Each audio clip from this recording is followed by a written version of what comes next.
We have everybody there. Yes. All right.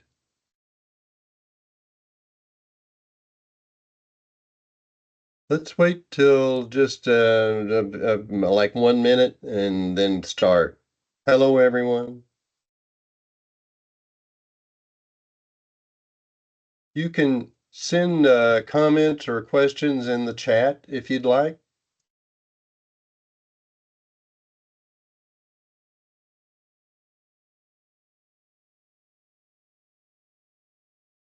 All right. Well, let's get started. Welcome, everyone, to our ERIN7 webinar from ERIN Technology. We're going to review some newer, more advanced features today, and along with some new functionality that will increase your productivity of all users, or maybe anyone who uses ERIN7 on a smartphone. As I said, if you have any comments or questions, feel free to put them in the chat. We'll monitor those and occasionally read them out and try to answer those. As a registrant, you're going to receive an email with a link after this is over to a recording. So you can review it as you need to. The first thing we're going to, Tammy Shaw. Tammy and I are both going to, I'm sure that most of you are familiar with her. Uh, Tammy is the head of technology here. She supports a lot of you, and we try to keep it that way with me or her doing the most of the communication with you because we like to keep as close to you as possible. Um, Let's see, we're going to first review conditional fields, a new feature, and we're going to have two examples. I'm going to start with the first one, and for those of you who don't use or you haven't used customization and custom fields, this feature is going to help show that off tremendously. And it basically, a conditional field is based on your requirements or your needs. Some options. All right, so let me share my screen. Is everyone hearing okay? Do we need any? Well, yeah. Feel free to utilize the Q&A box to answer. Thank you. We are receiving few yes here, Janice. Okay, great. So we're live. We're doing it. Let me go minimize these things off my desktop and go to ERIN7, minimize the everything. All right. So this is just a normal dashboard view. I've logged in. And by the way, everything we're doing today is as an administrator with an admin role. So we have the rights to do most anything. And one of the reasons we've done that is conditional fields needs to be set up by your administrator.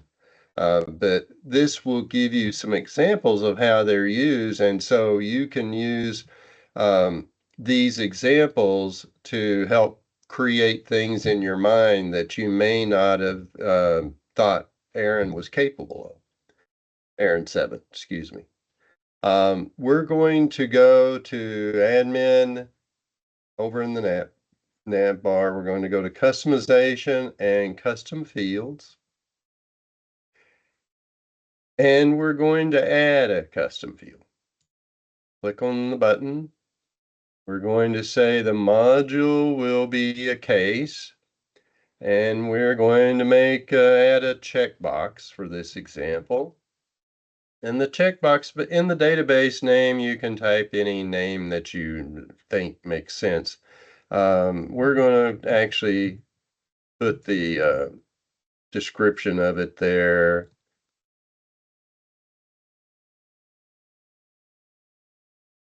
So we're going to call this field weapon found.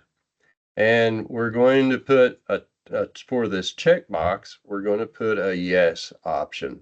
We're not going to put any other options there.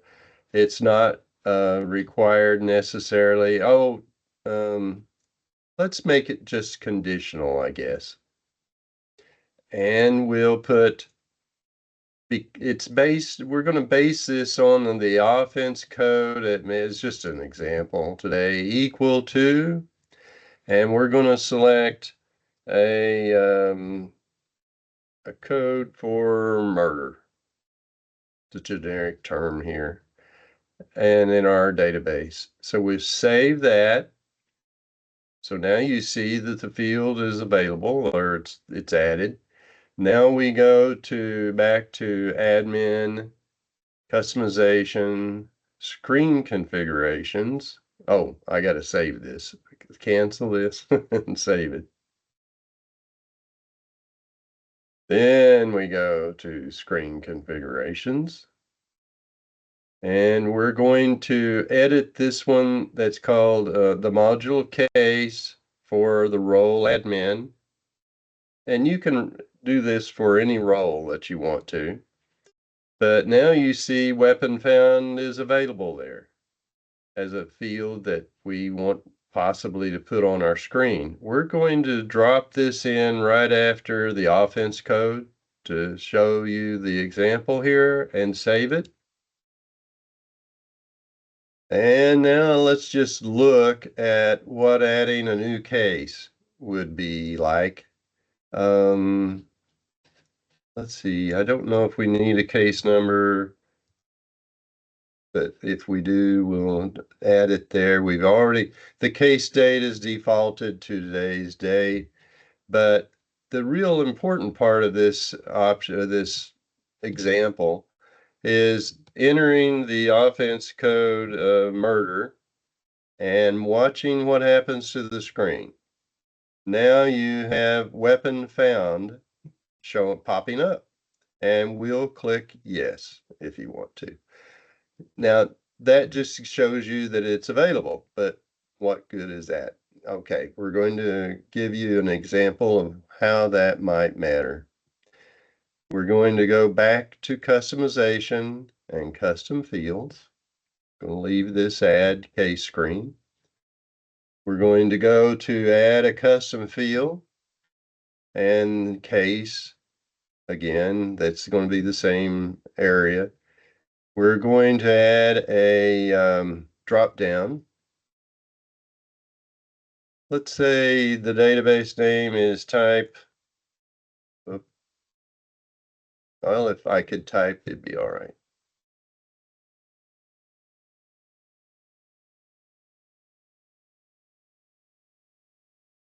And we're not going to use a placeholder. It's pretty self-explanatory. However, in the text now, we'll just build our own little drop-down list of possible solutions to this, like blunt, instrument. We click the plus button to add a new one, like firearm,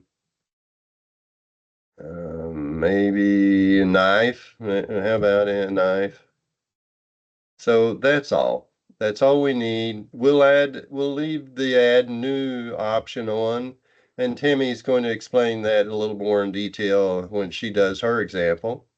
We could add a tooltip, a default value if we wanted to, but I don't think we need it. We will make it required. If the other field's on, we're going to make that required, and it's conditional. The reason it's conditional, it will show you here, we're going to say, is weapon found equal to yes? Then we want to, Timmy, I've lost my track what I'm doing here. Help me out a little bit. Sure. Okay, so if weapon found is yes, then we want to show the field we are creating here, type of weapon drop down. It will be visible. So Right. no, Janice, we don't need other conditions. Just one Oh, condition okay. is fine. Can cancel. Yeah, Oh, and right. save. Save it. So now we save it again here because you might be doing multiple fields. That's the reason you have to click save again. Then we go back to screen configurations.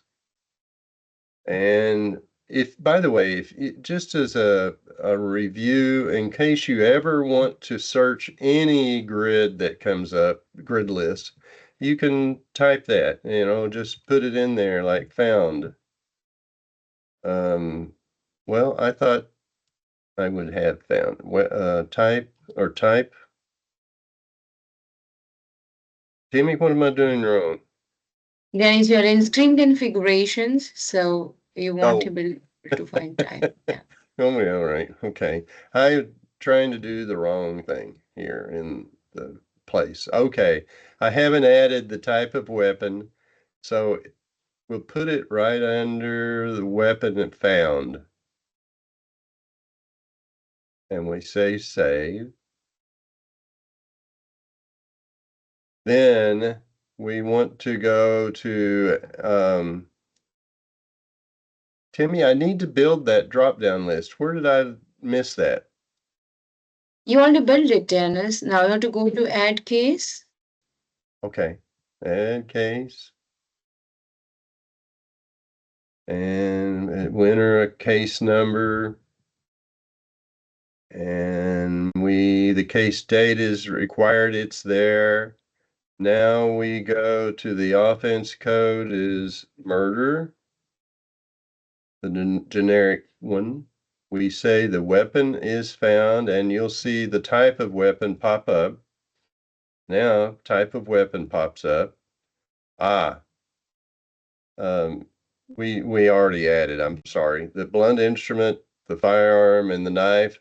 So we put blunt instrument in there. We say save. Or we could add a new one if we wanted to, if that didn't cover everything.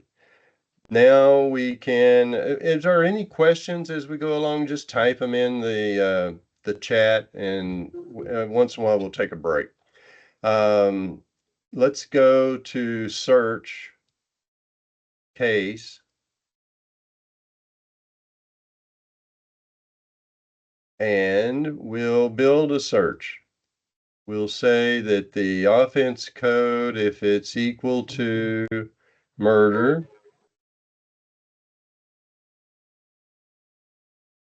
and the weapon found is equal to yes, and the type of weapon is equal to blunt instrument, let's do a search. Now you'll see that item or case comes up in a grid list. Now we can save that search if we want to. And we just give it a name. Oh, I don't have a name for it yet. So let's save it. We'll give it a name of weapon found. And we save it. Now let's go to the dashboard and add that as a widget. So you'll have an idea how that works. By the way, a dashboard can be for every user. You can have your own customized dashboard. Okay, and you can do it by role also. So we want to first create a widget, and let's call it weapon stats. I think we agreed we would do. And we're going to make it a statistic. We're going to add the statistic. We're going to say the title will be weapon found. And we click save search as the save search. The field is case ID. We want to know how many cases have a weapon found to it. And we say it's going to be a count. And then we say it's going to be a number. And we save it.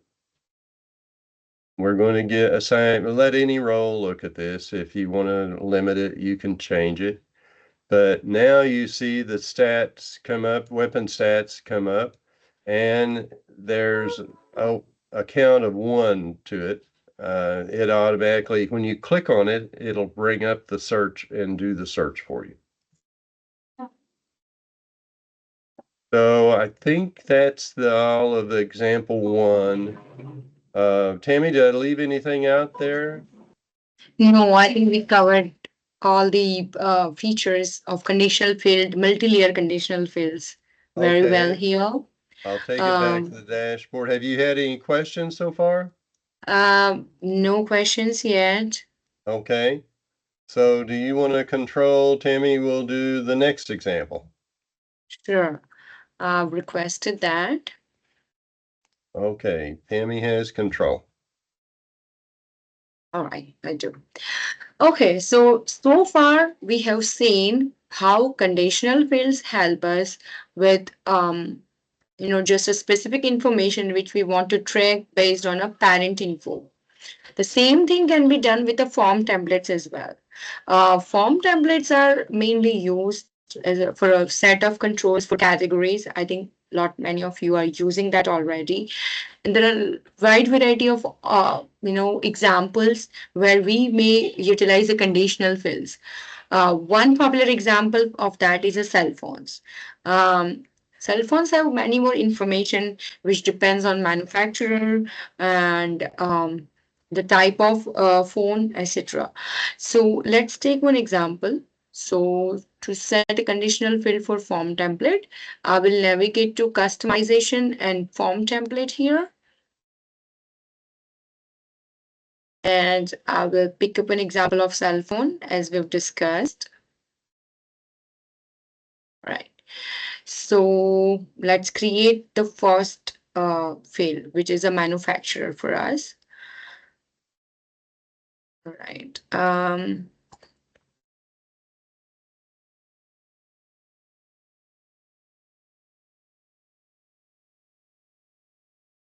And I'll be adding few popular brands over there. Apple, Samsung. I think should be enough. Right. And I'm turning on add new. Add new is very productive feature, especially when you are trying to add information. You are in item screen, you are adding info, and you realize that the information you want to save is not available. Then it really kind of help you to um, right.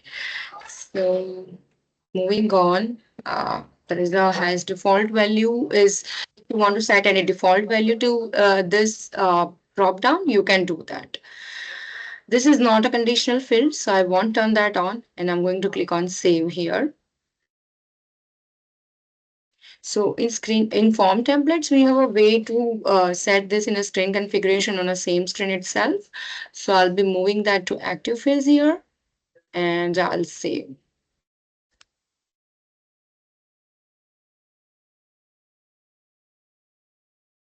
All right. So the next one here is a model, which we want to add on based off manufacturer.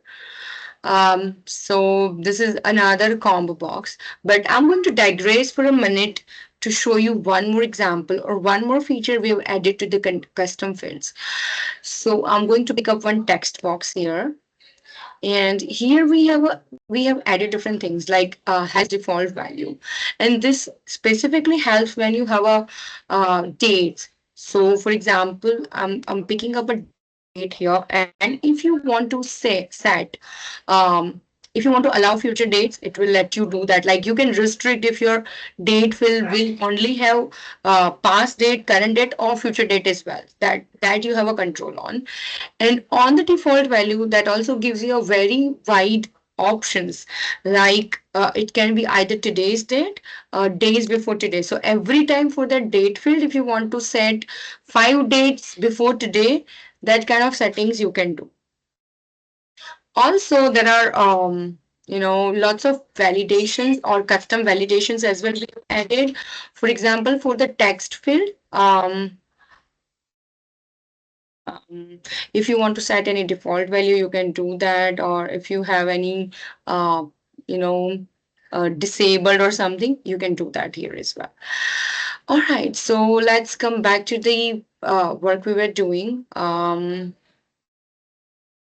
just remove it from here.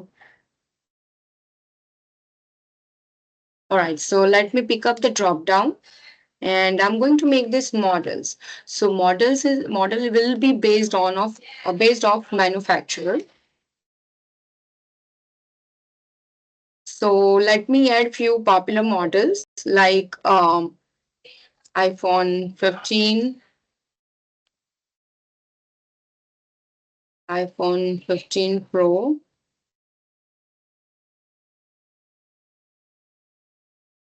and 14. All right. I'm also going to turn on add new here and I'm going to make this conditional. So this will be conditional based on manufacturer. So when I open conditional field, this is going to show me specific fields out of cell phone form template itself. So I'm going to select manufacturer here and it will be equals to Apple because that's what I've built. And I'll click on save. I'll move that to active fields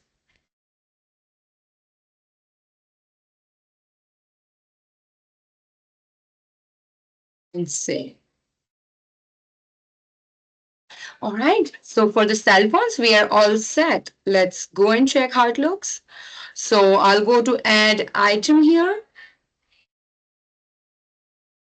I'll select category equals to cell phone because that's where we've built our form template. And I'll select manufacturer equals to Apple. And this is going to pop up my conditional field of model listing down all the make models I've added for Apple. Now, while adding item, if I realize this is not what I need, I can utilize add new here and add new brand here, iPhone 12. Right. So that will be added and selected. This is very efficient when you're trying to add information or track information based on your conditions. I think this is the feature we wanted to cover. If you have any questions, feel free to drop that in a chat box here. All right, everyone. Thank you. Feel free to add those questions in. Dennis, wait just a minute. There is one question from Polly. Can you clarify if this is a new feature or it is what we did at initial setup? So Polly, this is a new feature. If you want to do some changes in your screen configuration based on this feature, we'll be happy to assist you for that. All right. Tammy, why don't you move on and where time is kind of short here, why don't we move to undispose? Sure.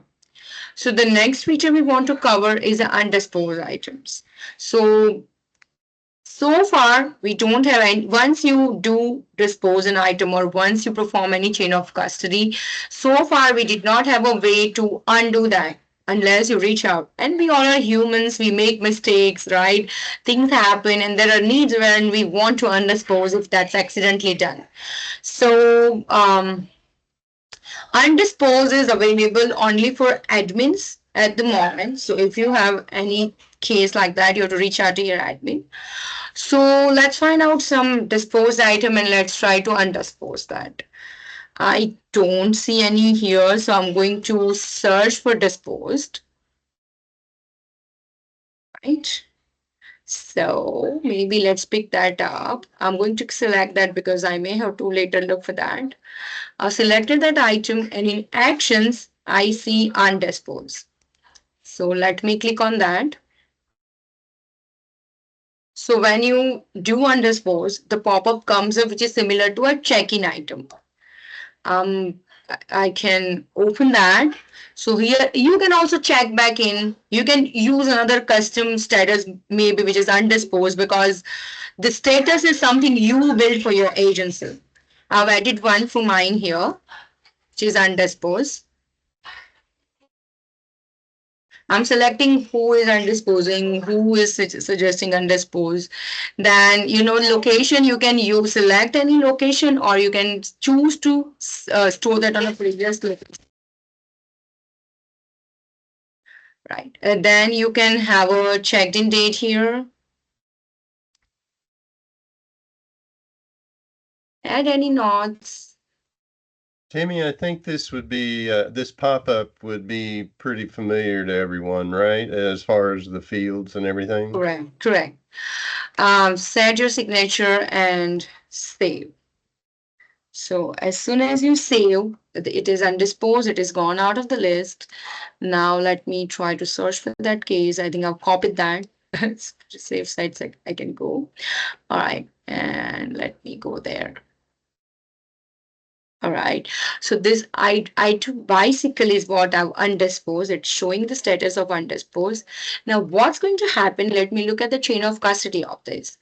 So this is still going to show you the disposal record because you disposed it, and then you undispose. So disposal record will still be there, but the updated chain of custody is going to show undisposed and all the reason and other notes you have added for that. So All that's right. about undisposed. Dennis, over to you.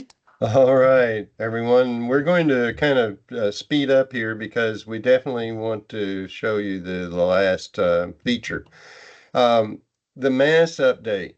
Let's go to, I've lost my cursor, Tammy. I'm sorry. There we go. All right. Yeah, Um, I've lost my control. Yeah.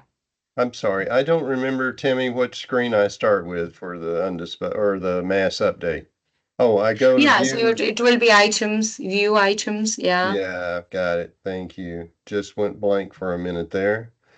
So you start picking any number of items you want. They could be different ones. Let's look at this one and then we'll do this one. So basically, all you do is you select your items, then you go up to action and you select mass update. Now, you may select 100 items or be from a search or whatever, but you can update all of them. And you can say, I want to update, it could be the category. You could change the category.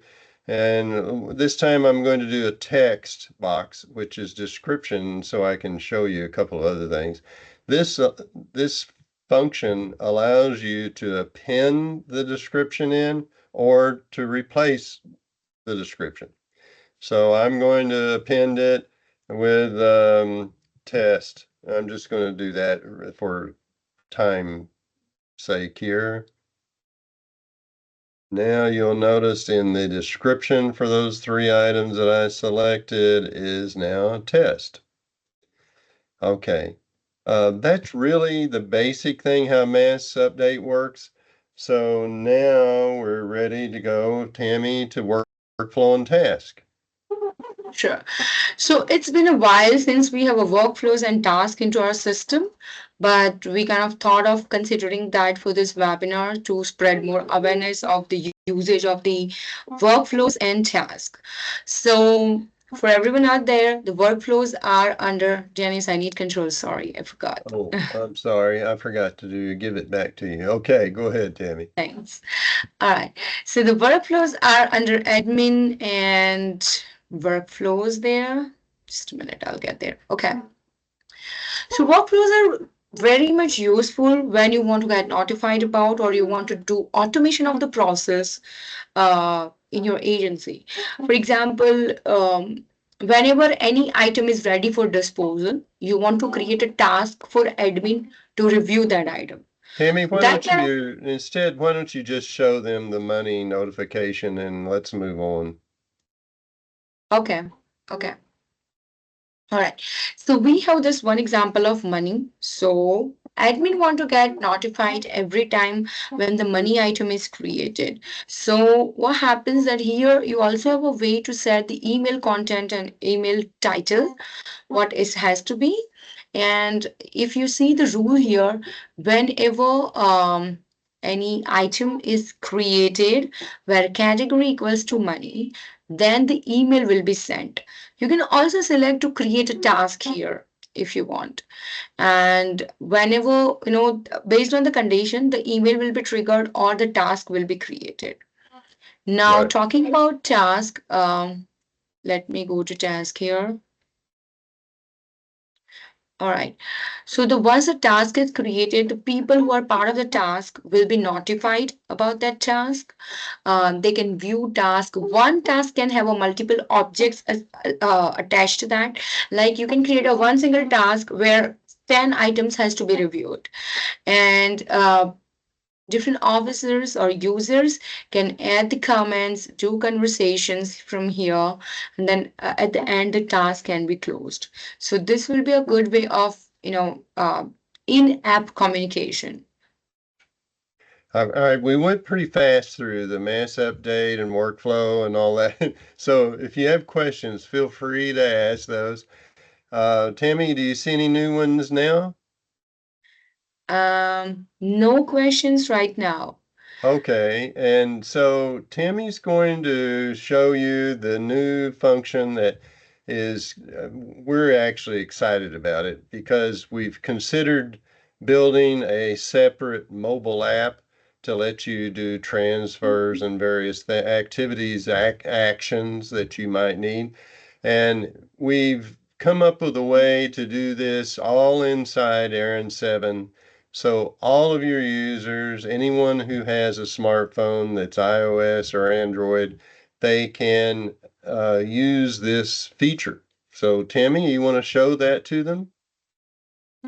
Sure, Dennis, give me 1 minute. Why don't you go over media thing by the time I have to join from my phone so I can Oh show that? yeah, okay.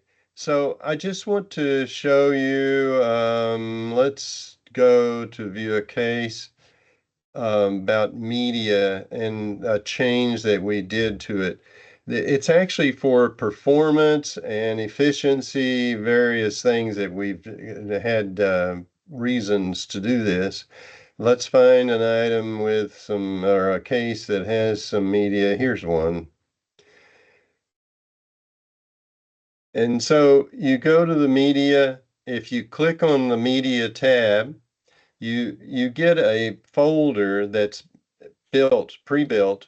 Anytime you create a new case, this folder gets built. Now, it has nothing in it, so it doesn't take up any real space until you actually add an item to it. But this will be different than what you've seen in the past.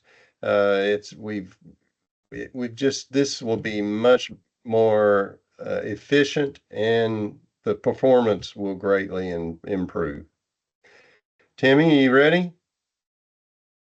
Yes. All right. All right. So I'm going to share my screen on my phone. Just a minute.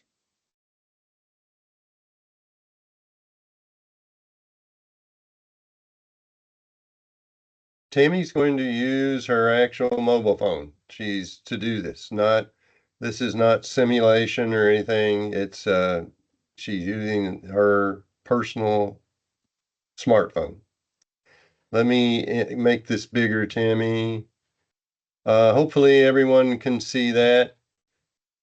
That's the view of her phone. Okay.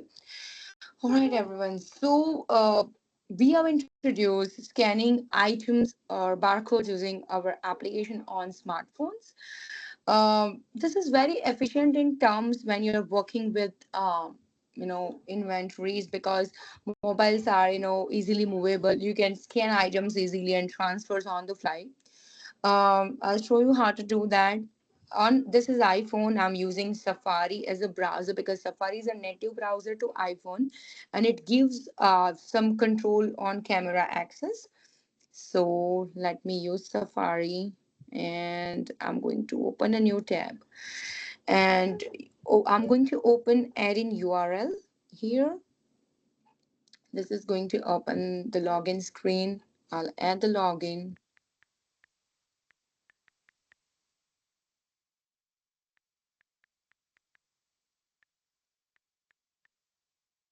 Okay, like normal login screen.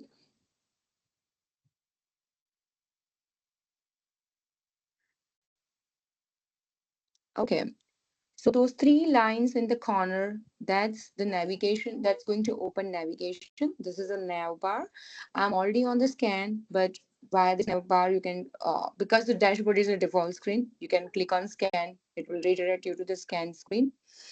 On this, next to the scan header, you see a big question mark. You can click on that, and it is going to open the help document. Recently, we have added another guide on a detailed guide on smartphone scanning.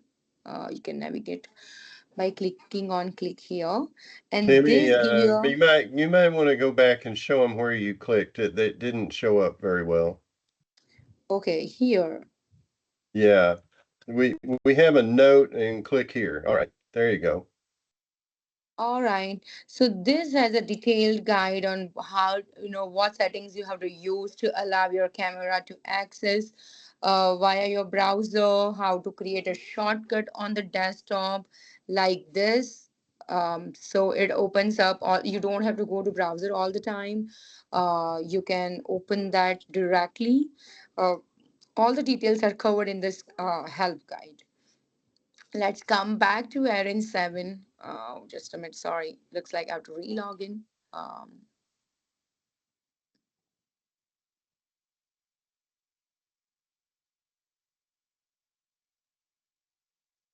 okay, there it goes. And of course, this worked very smoothly every time we demoed it online. Yeah, because I did back, it reloaded the page. All right. So on the scan screen, you see a new button here which says scan with the camera. So I'm going to click on that, and this is going to open my phone camera. I have to just get my phone near to the barcode. Just have to make sure that it's not uh, blur, and as soon as the barcode is clear, it's going to identify and scan that. Wow, it went so much faster in our demos, our Yeah, looks practice. like it's not going to identify because of some shadow thing here uh, of the light. Just a minute. It has to be clear, that's all. um okay, the next one. Yes, right. It shows that Tyler, you're correct. It'll show you each time that she scans one, how many you've scanned. Right. So the four items scanned, I'm going to click on process scanned items, and uh, on your like your normal screen, it is going to come up with a list of items here. This is my phone, so I'm just kind of swiping on the left side to scroll horizontally, and I see my four items here, which are checked in. Now I want to check out two out of that, so I'll select those two items here. Let me click on action. I can perform all the actions here, but I'm going to check out specifically. I'll go a little faster because all of you are aware of the screen.